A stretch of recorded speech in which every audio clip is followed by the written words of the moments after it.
makuru numvishe ngo umungu wanyu ngo yiyahuye nibyo cyangwa babeshye hari ukundi kuntu yaburungushutse yiyahuye yagiye kuri ya nyubako y'i Kigali yo kwa Makuza aba ariyahuye ego mana y'isi n'ijuru arazamuka n'urutwa rubi arazamuka ajya ku nyubako ya Makuza aba ari burungushwe pe cyane rwose ubwonko burasandara wa muhungu we turi mu gahinda gakomeye wewe nukwihangana ariko se iyo ngegera umuntu ubuse murababaye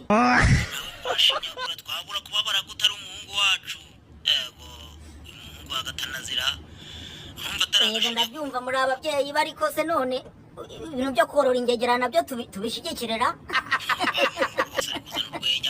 mu gahinda yego ntitwabishigikira ariko nanone yagiye nubwo yakoze amakosa